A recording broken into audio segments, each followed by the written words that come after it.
Hey, what's up? And today I'm going to go over my tier list for the April 2025 ban list. We just got a ban list. Lots of decks were hit. So let's go over how strong the decks are. So for the tiers, we have top tier, like the decks to beat in the format, the ones that are probably going to see the most play as well. We have solid, playable, lackluster, and terrible. Starting off, Blue Eyes Primite. This deck was not hit at all. The decks above it were hit, so that's pretty good for it. I'm going to put it in solid. I mean, the deck is pretty decent. You can put up solid boards. You have some strong cards. However, I think the deck still has some of the same fundamental problems that it did before. The deck is just a little bit too bricky, which is a big deal because you play a lot of bricks in the deck, so it's kind of lacking in that. But overall, it's still like a solid deck. And it's definitely one of the decks people are going to flock to post ban list because the decks above it were hit. Then you have Fire King. Fire King is another deck that saw play earlier in the format when Din Kabui won the European YCS with it, and it will also not hit. And something that's kind of good for Fire King is that Dweller is banned, and Dweller was, while not complete SDK against Fire King, it was still a pretty decent card. So I'm gonna put it in playable. The deck is still playable. Technically, it got slightly better. Fire King, Ryza was hit, but outside of that, I don't not much change for it. The deck still has some consistency issues, which is kind of unfortunate for it.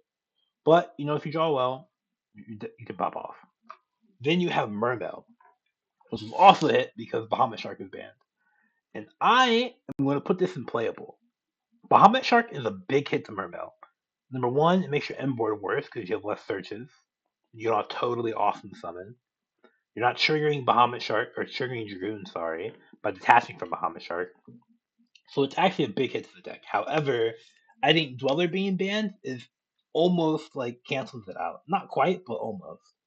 Dweller being banned is huge. It means your deck is so much better going second. You don't have to worry about getting FDK by this Dweller. And the deck can still put up good boards.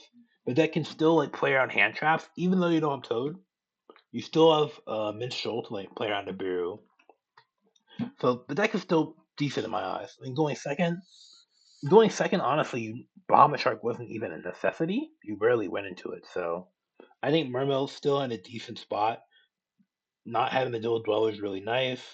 Malice got hit as well, so I think he has to play against less Malice also, which is one of the, well, it's not a bad matchup, but Shifter can be a problem. So yeah, I think Mermail's honestly still pretty playable.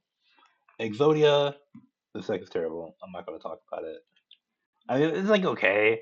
One of the advantages to Exodia is that I could play Shifter, but Shifter's at one, so that's unfortunate. It's like a meh stun deck. Talk about Labyrinth. I'm gonna put Labyrinth a little bit in lackluster. The Even though Detonator and the Malice got hit, which were kind of rough matchups for Labyrinth, especially when you have to prepare against both of them at the same time. The matchups are still not great for Labyrinth. You still have to deal with some of those bad cards. So unfortunately, Labyrinth right now not great. You can't really go second and set a bunch of traps and expect to win off of that. And then there's the Fiendsmith version of Labyrinth, but that's just worse than the other Fiendsmith decks. So Labyrinth's kind of whatever right now. Then we have Malice. Malice. Pure Malice, honestly, this deck is lackluster. It lost so much consistency, and it lost Link Decoder.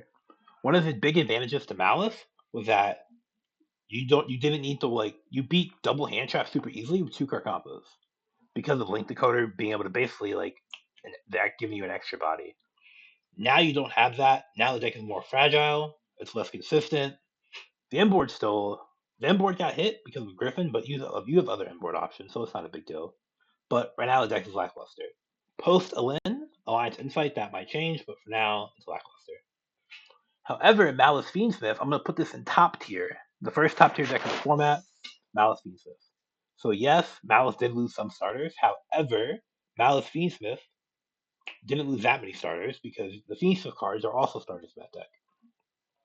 And you only really lost one Dormouse and one Field Spell, but you still have triple Engraver, triple Track, and all the other Malice starters. And Rabbit the 2 doesn't matter because you're just you didn't play 2 Rabbit in that deck anyway. And then another benefit to playing the Fiendsmith Malice deck is that it wasn't really that reliant on Link Decoder. I mean, yes, Link Decoder was a good card and you played it, but in Grave Area, like, it's still a pretty good starter to have. So, or extender to have, sorry, with the Malice card. So I think the Malice Phoenix deck is going to be one of the decks to beat in the upcoming format. Also, you can play like Lubellion, which is basically a pseudo engine card as well. So I think in terms of consistency, Malice Fiendsmith is much better than Malice. So I think Malice Fiendsmith is definitely going to be a deck to beat. Next, you have Memento, which is just coming off a YCS win. I'm going to put Memento at solid, the top of solid. I know it just won the YCS and it did not get hit at all. If anything, it got better because the Bistola was banned. So that's pretty good for Memento. Memento is one of those decks that is really, really strong when it draws playable. But when it doesn't draw playable, it's like really, really bad. And Memento is a deck that really loses to itself more than other decks. So I have a hard time putting it at top tier. But I think the deck is still really, really good. Like if you draw like your quick plays, you draw your starters, the deck plays through everything when it goes first. Going second is better now because you don't have like Dweller from Ryziel. And also talk about going first again. Shifter was the only like turn skip hand trap against you. The deck had ways to beat every other hand trap, even like the Molcharmies. So Shifter getting limited is also nice as well. Although not a big deal because Shifter wasn't seeing that much play. Branded, I'm gonna put in lackluster. It's just Branded, same thing with Rika. These decks are kind of meh. And then ignore the second Mermail. Then we have Pure Ryziel. I'm gonna put Pure Ryziel. Honestly, I'm gonna put it at the top of solid. I think Pure Rise is still pretty nice.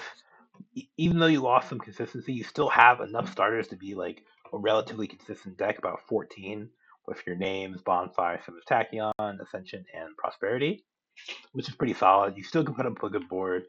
Detonator is limited, yes, but you have other cards that are going to be good versus the meta, so I think Pure Rise is still pretty decent. Next, Rise Fiendsmith. This deck is lackluster in my opinion. So the problem with Rise of Fiendsmith post Banlist is that you lost consistency that cannot be replaced. You lost two copies of Bonfire and you lost a copy of Ice. And the problem, and technically like a copy of another Rise name. The problem with that is that Pure can play Sebas Tachyon. Rise of Fiendsmith cannot play Sebas Tachyon. So that's a negative for Rise of Fiendsmith, and it just can't really replace that consistency. You can add the third Fiendsmith track in, which cause people weren't really playing three track before, but it's not really helping you that much. So I think Rise of Fiendsmith is definitely one of the weaker Fiendsmith decks, but definitely the weaker Rise version. So it's definitely lackluster. Not terrible because you can still make the same boards. You still have okay consistency, but it's not quite top tier level. Then you have Tempai, which I'm gonna put Tempai honestly. I'm gonna put in lackluster. It kind of depends on the Tempai version that you're talking about, whether you're talking about like the Fiendsmith Bisteel version, or you're talking about like the Sky Striker version. But now let's assume the Fiendsmith Bisteel version. It's okay. You know, I mean, you could arguably put it in playable, but I still feel like it has some of the same issues as before. But it's definitely like a deck that like you could run across, and because the format just got more wide open, it might see more play because of that. Then you have the Fiendsmith Primite deck. I'm gonna put this deck in solid. It didn't really lose consistency like that, like the other decks did in the format. You know, you still have like all your Fiendsmith starters, you still have all your Primite starters, and you still have Lubellion. The Fiendsmith Primate deck did play a lot of Bystials. However, I don't think losing out some of the Bystials is the end of the world for that deck. You know, Lubellion was one of the main Bystials in that deck. So I think Fiendsmith Primate is pretty solid. No complaint. For me, Krishan, I'm going to put Krishan solid. So Krishan was another deck that really benefits from the Dweller ban. And with Dweller being banned, that's like one less annoying card you have to deal with when you go second. So I think Krishan really benefits from that as well. It's not like top tier because it still has some core fundamental problems that didn't really get fixed. Like for example, the deck doesn't feel like it has that many good engine cards. I mean, you have enough starters to be like kind of consistent, but it feels like it could use one more consistency card to really like round it out. But overall, the deck's still solid. The deck still puts up solid boards. The end board it makes is better than before because now Ryzo has less like monster starters. They have more spell and trap starters. So Dawn Draxler does get a little bit better in the upcoming format. So Krishan's pretty solid. White Forest. White Forest is in lackluster as well. It's kind of another FTK deck in the format. When it goes first, it can put up insane boards. However, it's not the best deck through most Charming Follows. I mean, going second, the deck is a little bit lackluster as well. So this will be weaker than some of the other combo decks, especially compared to like Memento, where Memento goes first, it plays through everything, and it's slightly better going second. So yeah. Then you have your Bell Fiendsmith, kind of a similar thing. Flawless is still going to be in the format. You still have to worry about that as well. So yeah. And then you have Tier, which I'm actually going to put at the top of playable. And it kind of sounds crazy because Tier didn't see any play at all in the last format. However, Dweller being banned, I think, is a really big addition to Tier Limit. You don't have to deal with that, which basically FTK do. So now you can like go second and actually have a chance at winning games, which I think is very nice. There are some negatives, like you see here we have a couple of like Fiendsmith decks or like Bestial decks, like Malice here and Fiendsmith Primate. So you still have to deal with the Fiendsmith card or the Primate, the Bestial cards, excuse me. And then Malice, which was the worst matchup, is going to be seeing a lot of play, so you still have to deal with that as well. So I don't have the deck above playable. However, it's still pretty solid, and you can still break some boards going second really easily. So it's playable for now. And then the last deck, second Mermel. We already talked about that. So anywho, this is why I think the format's gonna be looking like post Banlist. And then yeah, let me know if you think anything's gonna be different, or you agree or disagree, or whatever.